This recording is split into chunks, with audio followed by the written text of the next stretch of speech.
Have you said your goodbyes and dabbed away your tears, Kupo? Then we are indeed ready to go. Take us to Mogholm. To Zenith, sorry, from Mogholm. As Chieftain Moglin already explained, the shiny instrument we gave you is the best means of grabbing Hraesvelga's attention.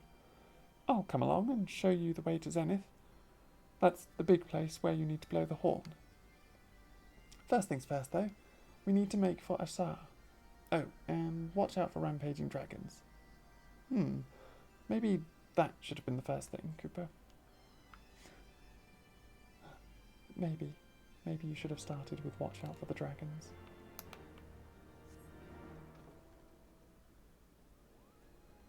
Moxie's got a quest for a Aether Current as well now. Yeah, so on the note of Aether Currents, the reason I'm not picking them all up is because I want to do a video where I kind of show people where all the Aether Currents are in each map. So like, I might break it down by map and show off which Aether Currents is, or like where to find them all and what quests to do for them. And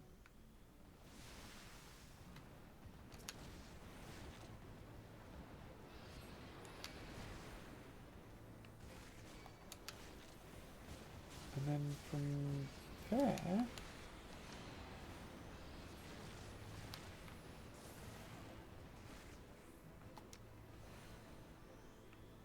gosh, so many areas.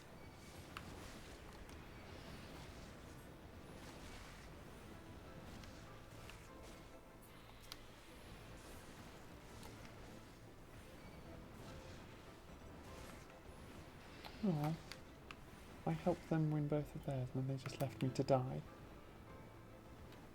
That's not very nice.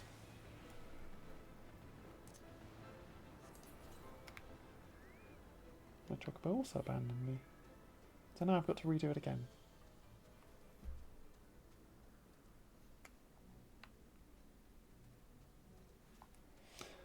Oh dear. Yeah, so sorry, the reason I'm not picking up all the wrestling packets. The reason I'm not picking up all the Aether Currents is because I'm going to do them, like, as you go through the story, you don't really need them. It's when you come back to the maps afterwards that you then need them, and the story just takes you to where all of them are. But obviously, when they originally got released, when this expansion really originally came out, there were more of them, and you would have to go around and like hunt for them all, and that's why you get the compass. Like, yeah, they've cut down on both of them because there used to be like maybe 7 quest ones and 8 or 9 location-based ones, and now there's just 5 quest ones and 4 location-based ones, and you get 1 quest one by just doing the story. So really there's only 8 that you have to go and get. So each map going and getting 8 quest items, or going and getting 8 Aether Currents, some of which from quests, some of which from not, but seems very, very easy to do. So I might make a stream of me going and finding them all, 1 map at a time, and then break those down into VODs on my YouTube channel. So that's definitely a thing that I will end up doing, but probably once I've finished Heaven's Ward's main campaign. If that makes sense. So it means I don't have to go and run and get them all now.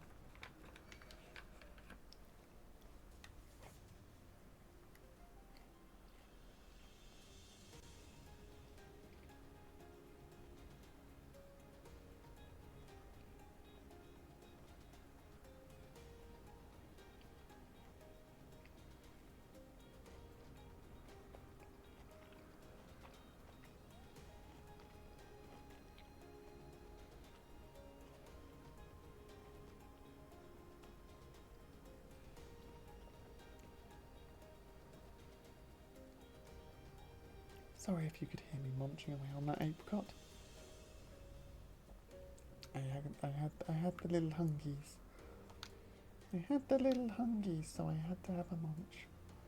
And I've got some dried apricots on my desk, so I'm like, yes.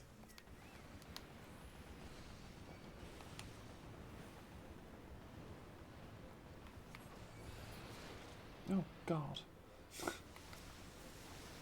They've done it again where they brought 2 sets over and I'm going to end up having to fight them all.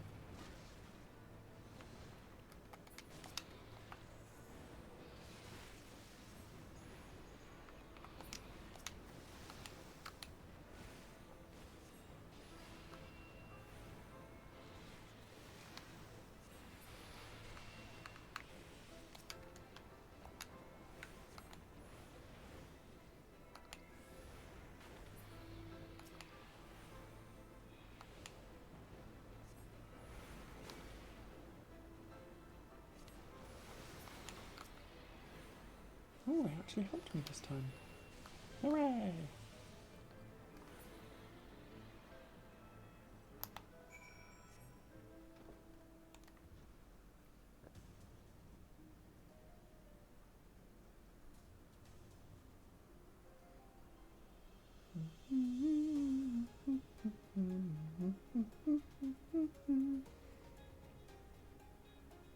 Don't even know what that tune was. Randomly humming a tune that I have no idea. I was just making it up as I went, I think.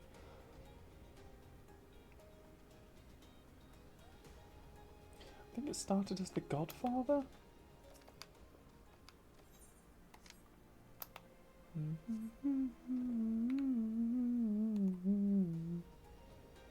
Oh, another Aether Current.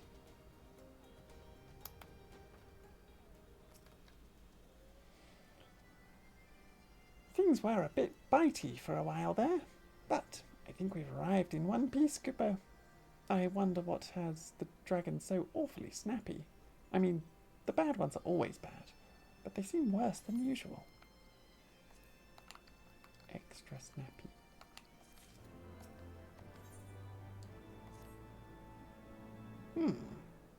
We may have a small problem, Kupo.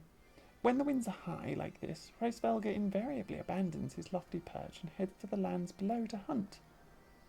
If you tried blowing the horn now, I doubt he'd hear it. I suggest we stop at the clearing up ahead and rest until the wind dies down.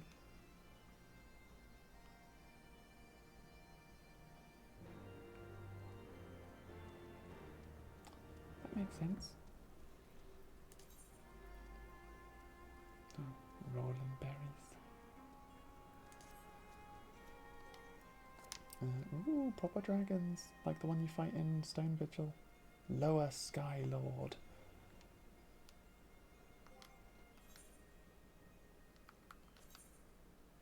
Oh, I got the hard silver staff. Oh, it's the weird one with the little bauble on top.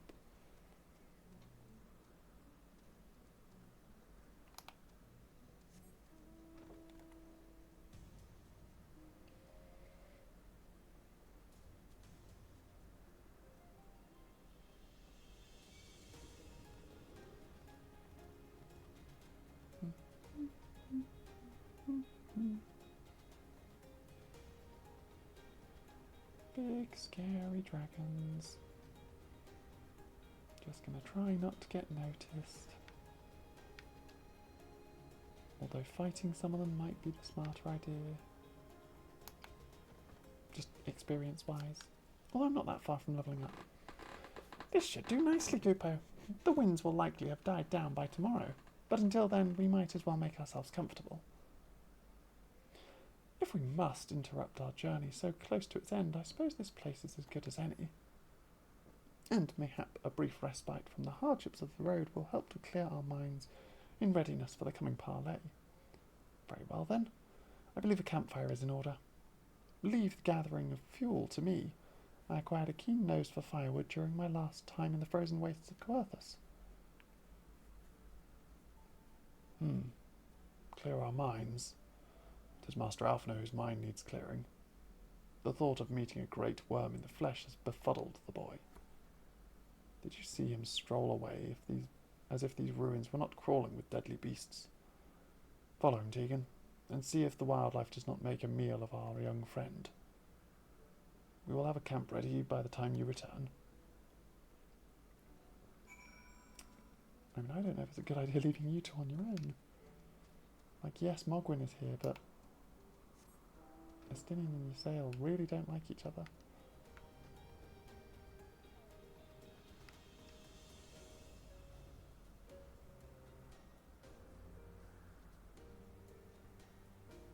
It does feel somewhat more dangerous leaving those two on their own. Uh-oh. I jumped down to a spot that I can't get away from. Ah, I gotta go round and come back up.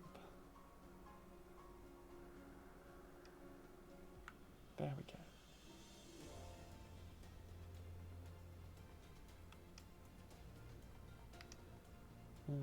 Go in this direction first.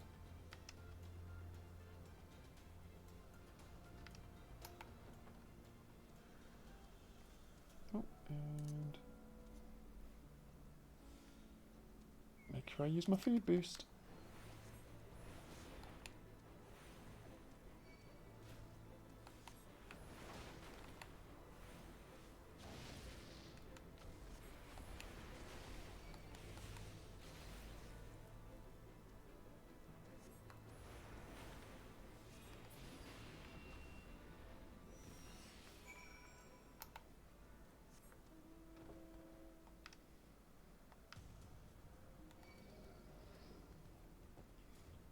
These sure are trees that I'm getting the wood from.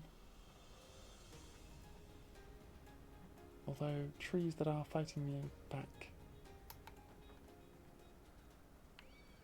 Oh, I should fight that dragon before it interrupts me fighting the tree.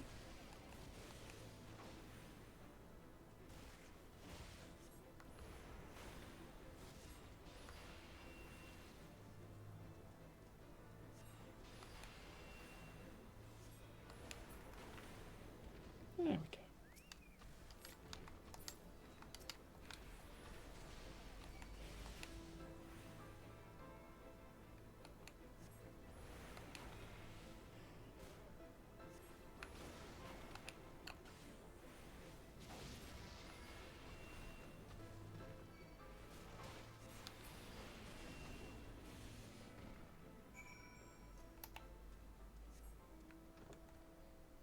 There we go. Worked out.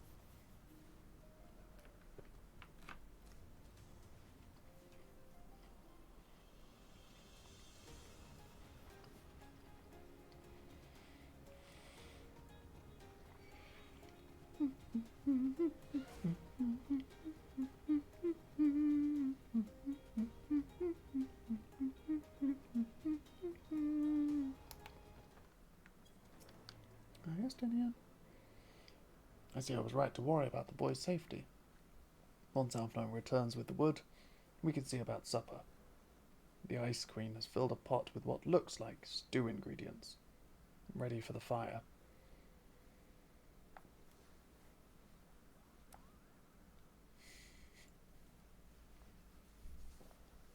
He's just sitting on the bags. You could always, you know, pull some weight, Estinian.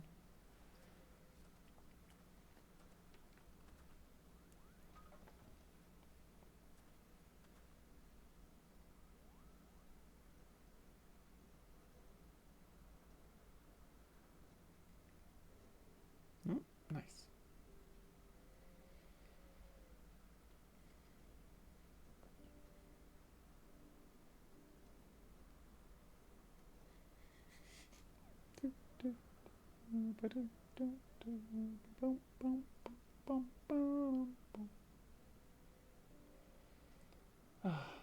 Few things compare to the simple pleasure of sitting beside a crackling campfire of one's own making. So speaks the great explorer. Until recently, you wouldn't have recognized firewood if it came with kindling and a flint. It is well you instructed me so patiently then. But yes, left to my own devices, I would have been compelled to signal to Ysael with a pile of damp leaves.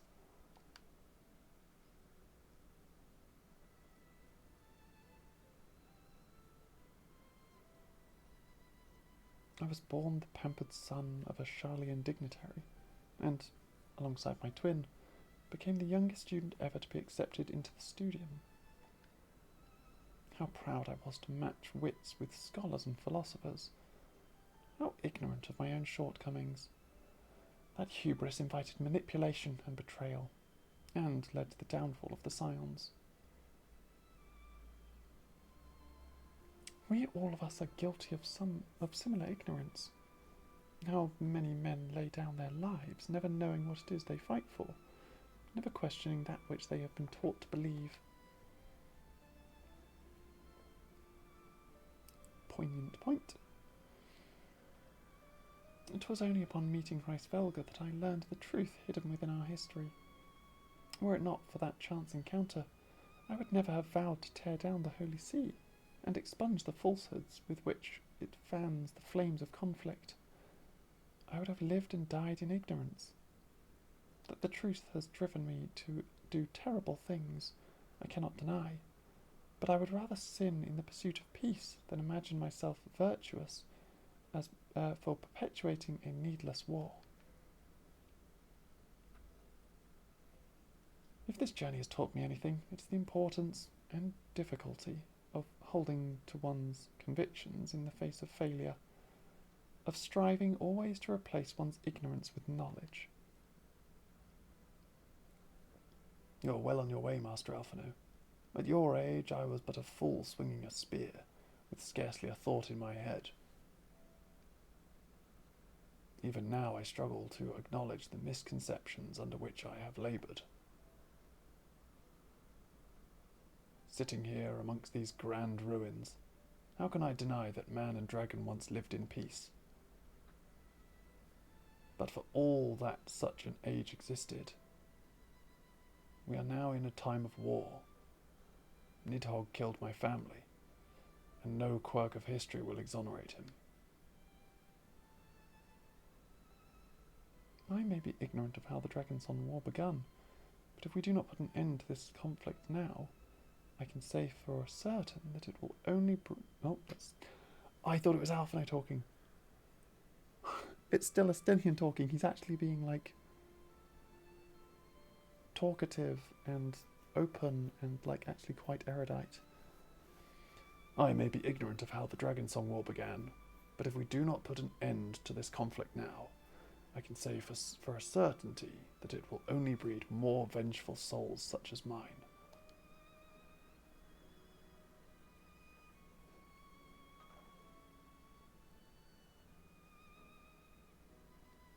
In my hands resides the power to vanquish a great Wyrm. If Ishgard's survival rests on me wielding that power, I will slay Nidhogg myself, orders or no. Estinian, you gave your word. My word is contingent upon the success of our parley. Show me the strength of your convictions, Lady Isart. Convince Hreisvelga of the righteousness of your cause.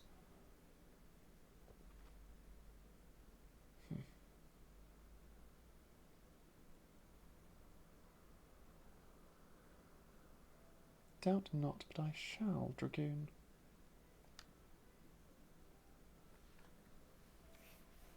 Well, winds willing, we shall have our answers on the morrow. Let us sleep now and face our fate with the rising of the sun.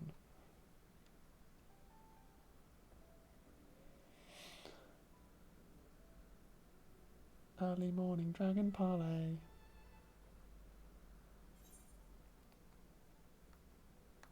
Healing casting. Let's get myself a fancy robe to go see the dragon with.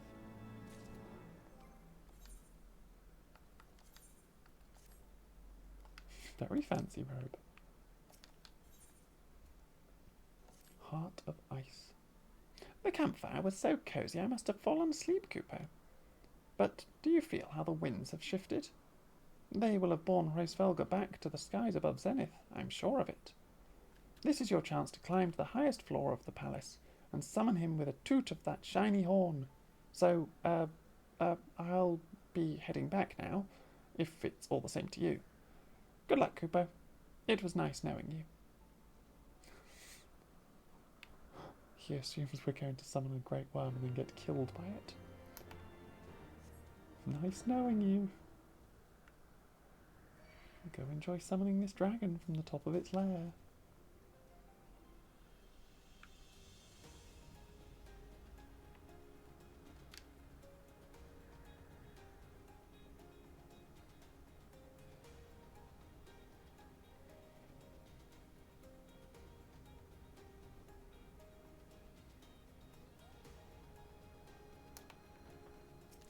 A summoning stone. I need to make sure that I actually be using all of the Chocobo Porters, because I have not been up to, like, yesterday's stream where I was then like, oh, Chocobo Porter, yes. And I don't think I used any of the ones in Tailfeather either.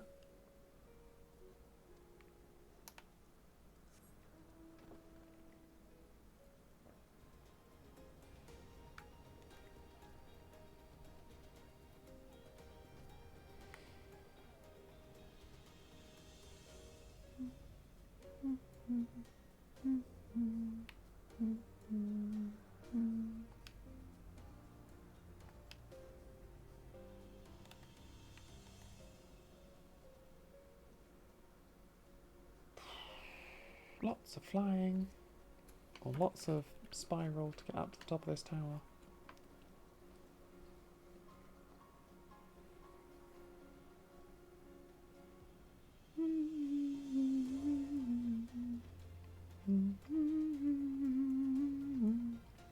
And there's another Aether Current up here.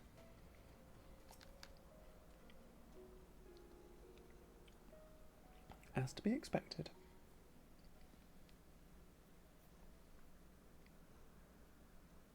Toot toot time?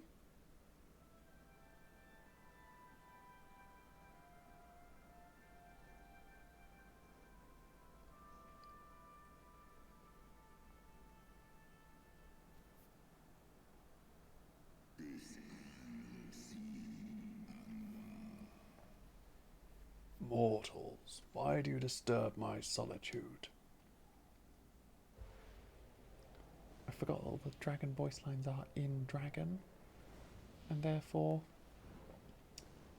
we really should be, I'll have to read them out. Race Valga be big.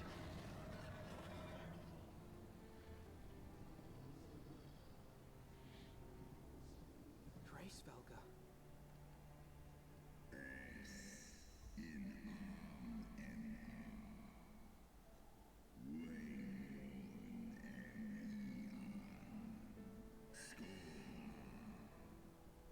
Thou speakest the name of a creature that but awaketh the release of oblivion. Leave me. By the 12. Mine ears hear the tongue of dragons, yet the meaning rings clear within my mind. How can that be? Racevelga, do you not remember me? 'Twas I whom you found in Travania. I who glimpsed the truth about your past, about Shiva.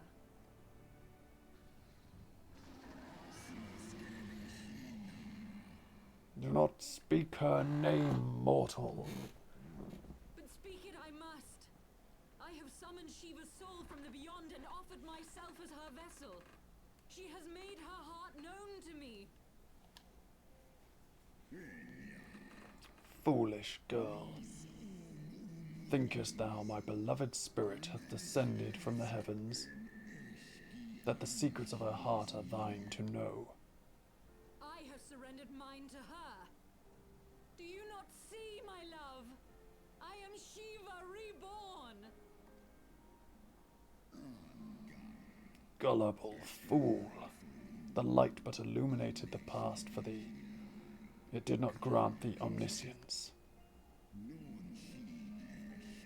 The spirit thou hast summoned belongeth not to Shiva. 'Tis but a shade conjured by thine own fancy. In an age long past, mine own kin were guilty of like folly. Beguiled by the Dark One's lies, they attempted to resurrect a king amongst worms. Yet the divinity they called forth merely borrowed the semblance of my fallen brood brother. Such gods are not summoned but created, phantoms spun from the threads of misplaced faith. Then the spirit that answered Was but thy dream of Shiva. Thy soul hath been corrupted by a deity of thine own making, child.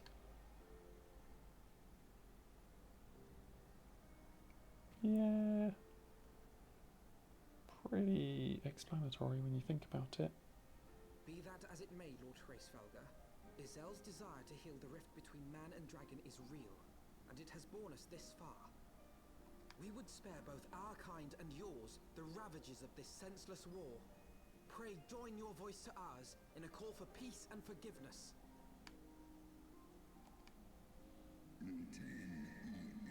The tale of thy kind is one of avarice, treachery, and death, and thou wouldst speak to me of peace.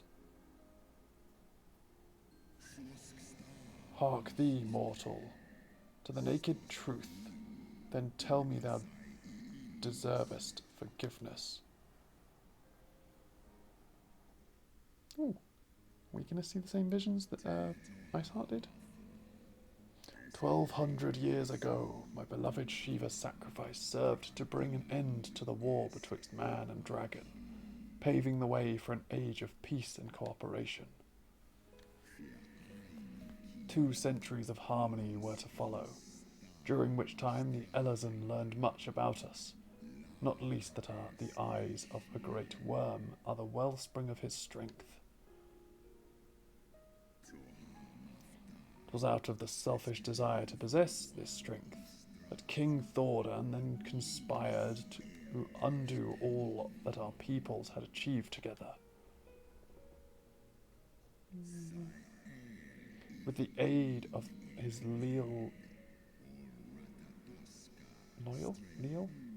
With the aid of his leal knights, that most noble of Elazan lured my brood sister Retatoskir into an ambush and took from her that which he craved.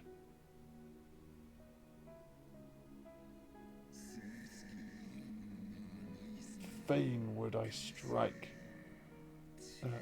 the image from my mind, yet still the scene doth linger of my brood sister's tattered corpse, defiled by her Elazan allies. They had torn out her eyes and feasted upon them in the manner of wild beasts. Yep, it's the 12 Knights in Thordan. Yet that was not all, for from their bloody banquet the fiends had gained strength beyond that of mortal men. Even now I labour to comprehend the enormity of their betrayal. Yeah. Nidhogg was the first to learn of the atrocity, and he took to the skies, hungry for vengeance. But though he slew Thordan and some few of his knights, their fellow butchers knew only too well where to aim their spears, and with now practised savagery, they set about my brood brother, sending him flailing from the field. Such is the truth the Holy See would keep hidden. Such was the beginning of the Dragon Song War. 'Tis a song my kind shall ne'er forget. Even should 10,000 years pass and Ishgard crumble into dust. Yeah, I mean, that's logical.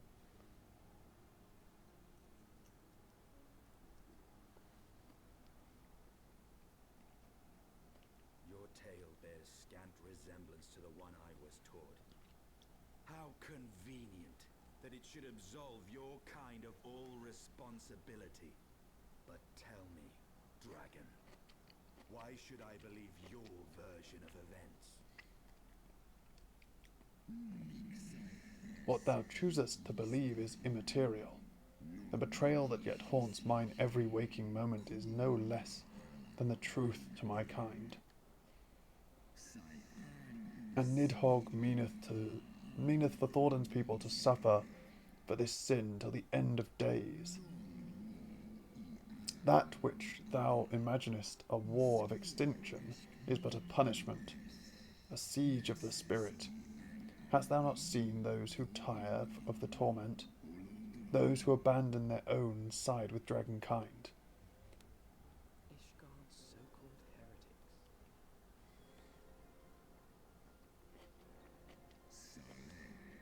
Know that all the traitor's progeny bear a trace of Ratatoska's essence, but a single sip of our blood is enough to awaken it. Then the seed lies within us. 'Tis for this reason that those who abandon their loyalties are rewarded with a drink. And thus are they transformed to join the ranks of Nidhogg's ever-growing army as newborn dragons. One by one, through death or defecation, my brood brother shall account for all of the betrayer's children. Ye gods, I have borne witness to such a transformation. Looked on as a heretic assumed the shape of a dragon. I imagined it some manner of Dravanian enchantment. But if any Ishgardian, regardless of allegiance, has such potential within them, 12 forgive us. To think of all the dragons we've slain. Yep. All men and women in Ishgard. There will always be some, of course, who choose to fight until the bitter end, like thee, Dragoon. But struggle as thou might, thy youthful vigour will be sent ere thou reacheth 210.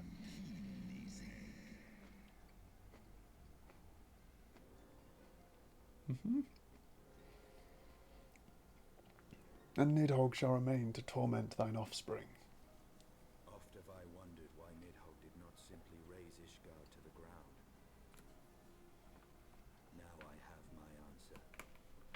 He has no intention of winning the Dragonsong War, for it is no war at all, but vengeance, an eternal requiem sung for his murdered sister. Yep. Thou hast the right of it, Dragon Slayer. Comprehendest thou now the futility of thy quest? Yep, We have not Nidhogg's come not even this trying to far win. only to admit defeat. We can still return the eye to Nidhogg and beg forgiveness for our ancestors' crimes. Mayhap our words will sway him. Stubborn child, thou thinkest in mortal terms. Our perception of time is too broad for thee to grasp. 'Tis a simple matter for thee to offer thine apologies. Thou didst not perpetrate the crime. Despite thy visions, the deeds of history seem distant to thee.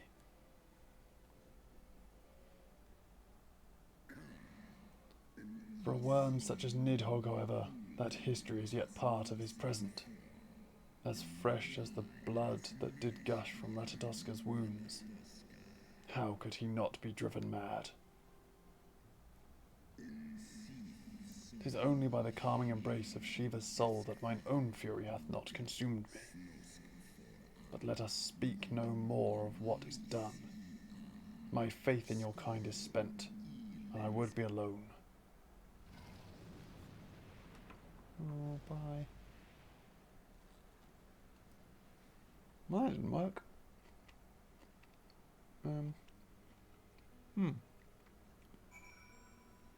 Don't even know what we do now. Hraesvelgr was every bit as awe-inspiring as I imagined. His voice fairly dripped with power. The will behind his words, so undeniable that it transcended my ignorance of the dragon's tongue. 'Tis but a pity that I misliked what he said. So far did we travel. I can zoom in again a bit more.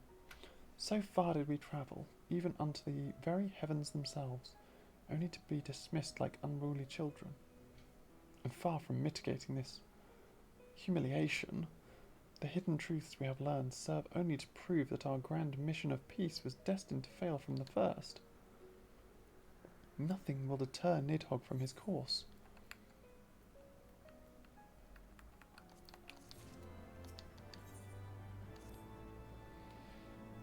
Yeah.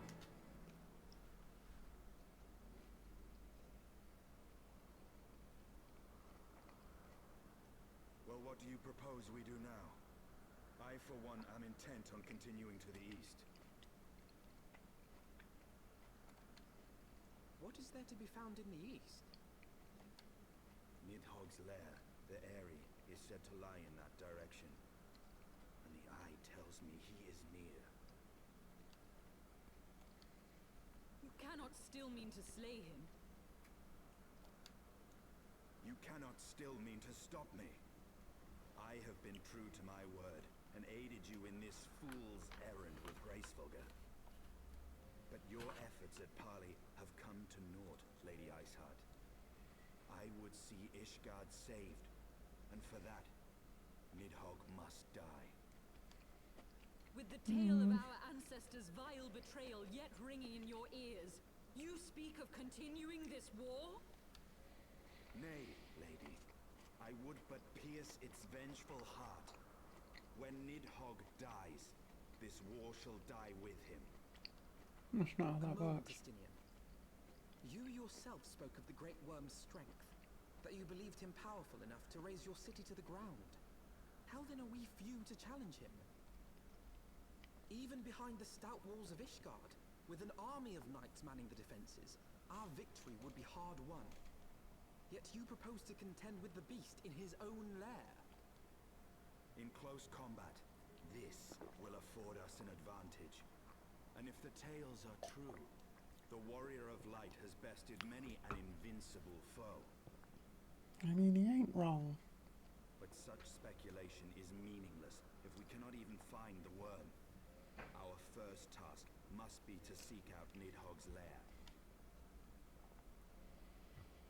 The story of this nation grows bloodier by the moment. Must death always be answered with more of the same? Such is the way of things, I fear. I shall consider it a miracle if mine armor is not stained crimson ere this conflict is ended. It's funny because he does go and get red armor at one point. I think when he uses the eye, it goes red. I should be blinded by my own lies. Everything I believed, everything I thought I was, gone. All gone. Yeah. Leave her. Your words will not reach her now. And we have not the time to wait for her to gather up the pieces of her shattered faith.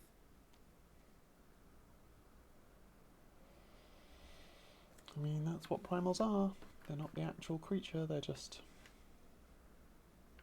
the collective faith of what people believe the creature to be. Hence, Hraesvelgr also said that their brothers, the other dragons, re-summoned Nidhogg. So Nidhogg is a primal, and probably not as strong as the actual Nidhogg used to be.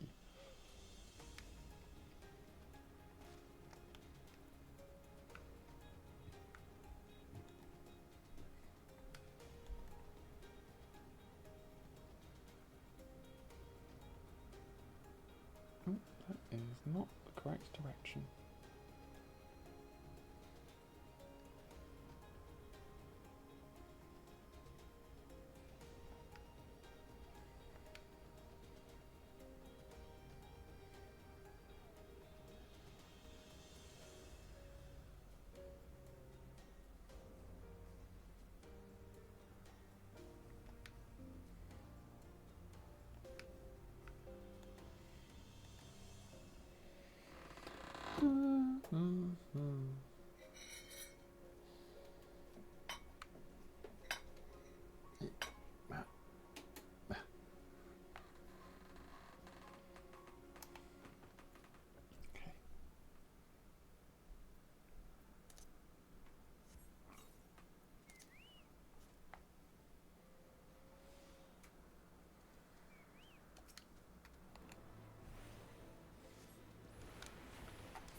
Oh, you have to beat up Mogosh the Misbehaving.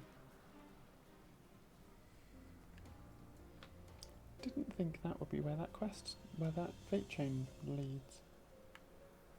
You have to beat up the Moogle that starts it.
Nice, level 55.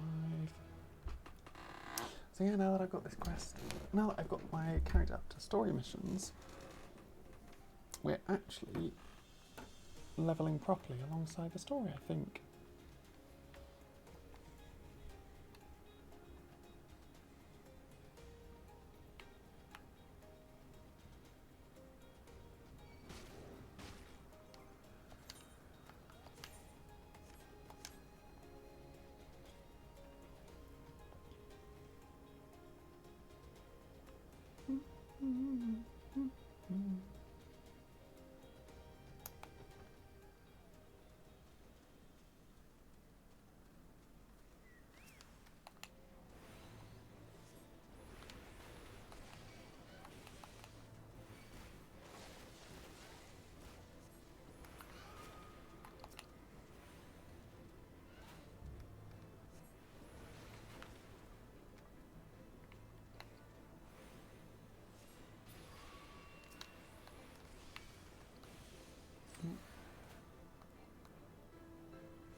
Accidentally attacking a random wind sprite in the middle of a fight. Not so good.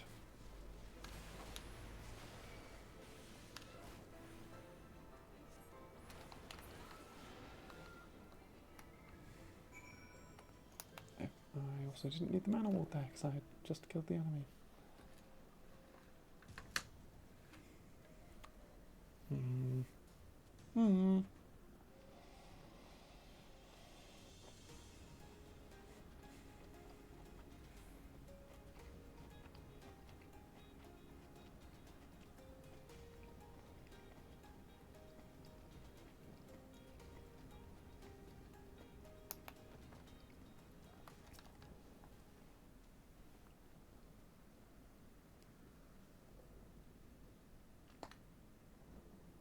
Is that it? Yeah, that's probably it. That's probably Nidhogg's lair. Aye, that would be the Airy. I feel Nidhogg's presence through the eye, his caustic hatred gnawing at my soul. 'Twould seem the death of his consort has put him on guard. Mark how he wards his lair with tempestuous winds.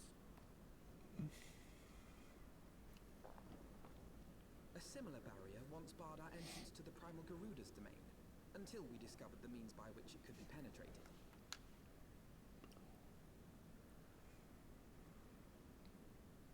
Mayhap it is time we called upon Master Garland. It will be just like the good old days, no? Yep. We're gonna go fly up there and beat up some primals.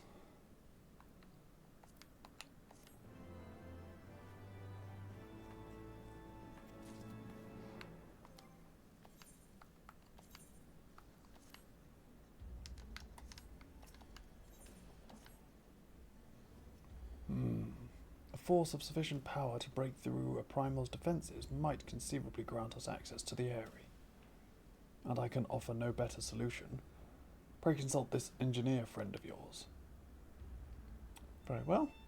On the condition that you swear not to lure Nidhogg from his lair in our absence. And steal all the glory for myself, you mean? Nay, I am not so selfish as that. Contact me by link pearl when your preparations are complete, and we shall set forth for Ishgard together. I suggest we rendezvous back at St. Rayonet's Forum, Tegan. And what I gleaned from the Holy Sea's decidedly ambitious airship project, Cid will still be in Ishgard.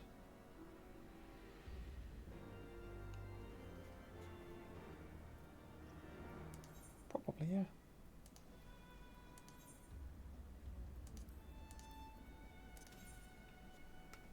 Is there a chocobo porter here? No, that's fine.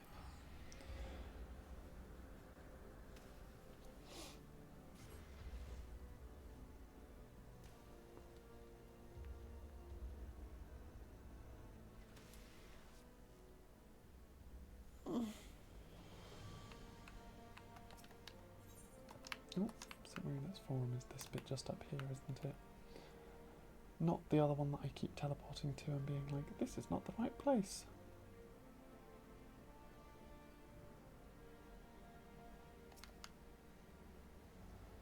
When last you saw Master Garland, he was advising the Ishgardians on their ailing airship, correct? In that case, he might still be at Camp Cloudtop. Failing that, we could try the airship landing, or mayhap even the Sky Steel manufactory. But let us not waste time searching aimlessly. Someone in the city is sure to know where to find him, and the question is who. Sir Emmerich would seem the obvious choice, but there is no guarantee that he will be able to grant us an audience at short notice. Ah, I have it. Count Edmund's youngest son prides himself on knowing all of the Holy Sea's juiciest rumours. Let us return to the manor and see if Lord Emmeline is about.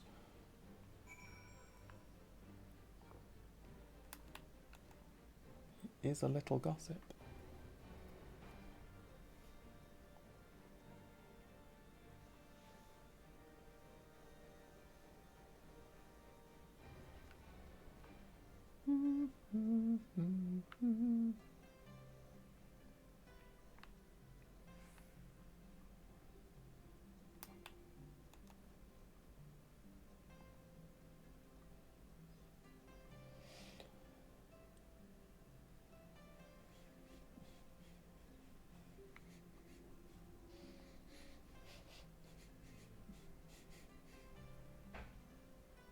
Almost there.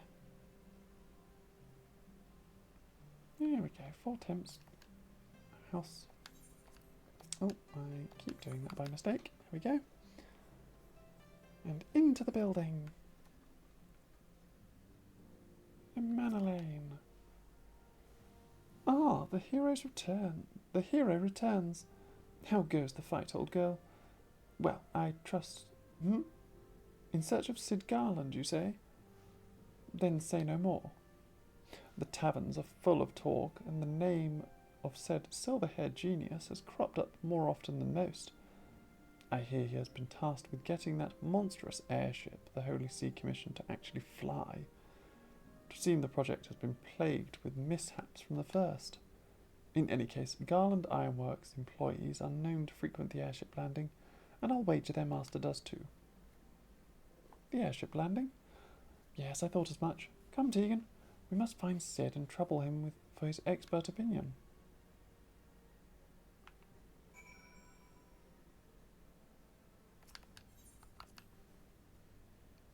Let's go find Cid and make him take us to the Eyrie. Now the real question is that we're right at the point where we're about to fight Nidhogg. And I thought we fought Bismarck first, but we are now going to the Cloudtops.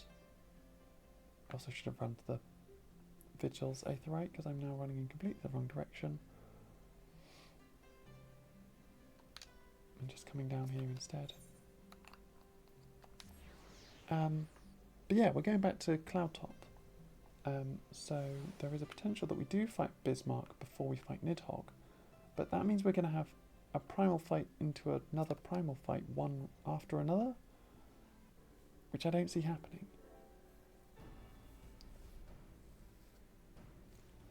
Deegan, Alphino, how fare you both? Not terribly well, judging by your faces. Greetings, Master Garland. I'm sure it will come as little surprise when I tell you that we have need of a favour. They then chat about what's going on, while my character zones out, much like I normally do. Another wind barrier? And you say it was conjured by Nidhogg? The Enterprise could certainly take you where you need to go, but she would not fare well against dragons. She's agile for a ship her size, but not that agile. The Travanians would fly rings around her. And if they took it into their heads to incinerate the rigging, there would be precious little we could do to avoid them. But there must be something we can do. Some manner of weapon we could employ. All right. I didn't say it was impossible. I said it was impossible for the Enterprise. We need a smaller boat. Biggs, Wedge, it's time we gave that new toy of yours a proper field test. Sorry? It's probably best if I let the lads show you. Come on, the manufactory's not far.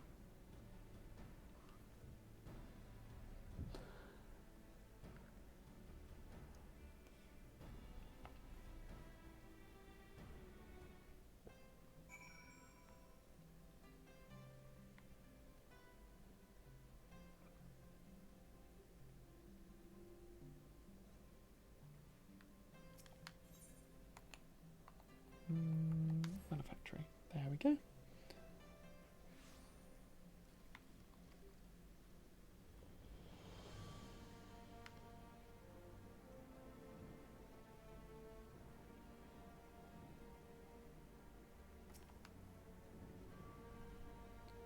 Our little project's just inside.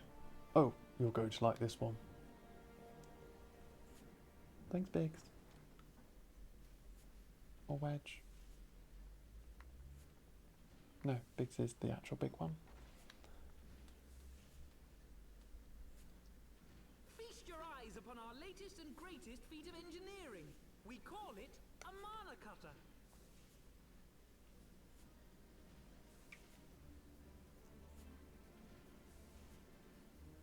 After you put down Gaius, Wedge and me struck out on our own for a bit and started work on the successor to the tiny Bronco.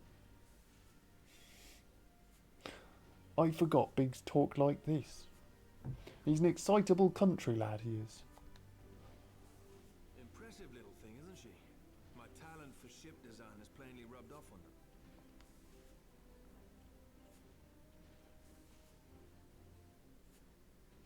They've adapted the principles of corrupted crystal technology and constructed a mechanism which converts ether from its surroundings into elemental wind.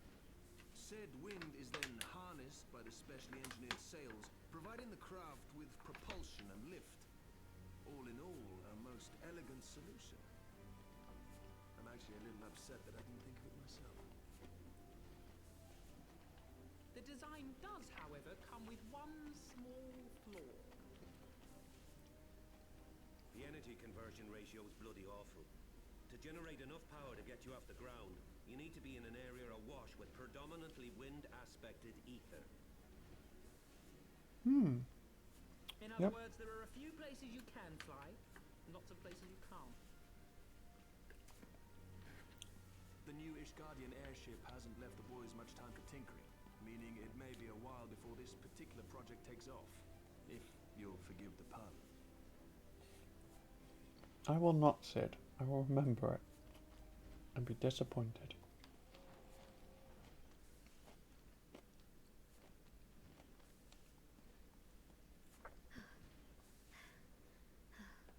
You okay, Tataru?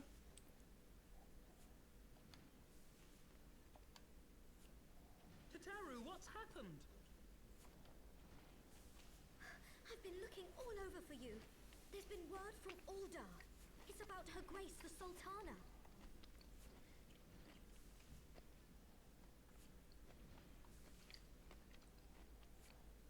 It seems you're required elsewhere. Leave the Mana Cutter with us. We'll see that she's airworthy and suitably equipped to slice through those winds. Random distraction side quest. You, meanwhile, should concentrate on providing Raoban and the Sultana whatever help they need. Yep. We do have two storylines going on at the moment, and when we hit a wall with one, we jump to the other, and then back again, and then back again, and then back again, and then back again.